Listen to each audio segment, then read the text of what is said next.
This podcast is brought to you by the School of Advanced Study, University of London. All of our podcasts are available from our website, www.sas.ac.uk. My book is on democracy promotion and conflict-based reconstruction, and it examines US democracy promotion in 3 cases: in Bosnia, in Afghanistan and Iraq, and it looks at those during the Clinton and the Bush administrations. So in the first section of the book, it looks at transition theory, and it looks at the role that transition theory plays in developing the theoretical framework of US democracy promotions projects and programs. So that could be the design of independent judiciary or the independent media. And what it does is that the book, the first section, situates the debate within the one-size-fits-all and the case-specific. So my research concludes that US democracy promotion in these 3 cases was predominantly a blueprint approach which fits within the one-size-fits-all, but there were cases where it did respond to local conditions.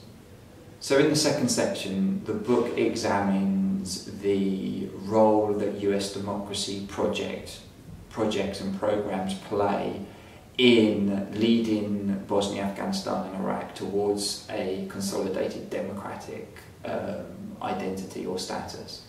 And the conclusions are twofold.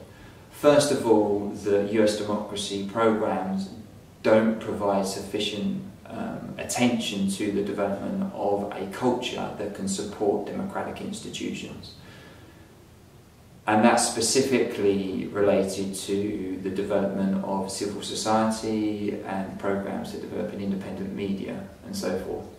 Now the second part actually suggests that the democratization programs that are implemented by the US are actually hampering the successful consolidation of the democracy. So kind of inversely and paradoxically, the democratization programs are hampering the process towards democratization. So in the third section, I look at the failure of the US to develop programs that develop a consolidated democracy in Bosnia, Afghanistan and Iraq, and I fit that within a national interests and values framework. What I suggest is that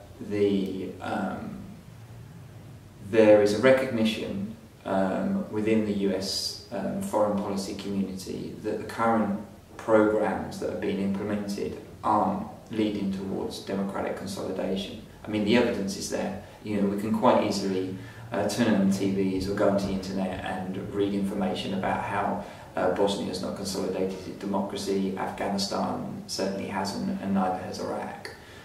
Now, we know that information, but then why are programs and projects that the US have used not changed to reflect the need for the development of a supporting liberal culture? And so the question then within the national interest values framework, the question is, okay, so what national interests are there in the US promotion of democracy in Bosnia, in Afghanistan and Iraq? And are those national interests, and by national interests I mean economic and security interests, are those interests being sufficiently fulfilled by the process of democracy or democratization, as opposed to the consolidation of democracy, so that the end goal of having a established and consolidated democratic state? The suggestion is that the US is sufficient, that the US's economic and security interests are being sufficiently fulfilled.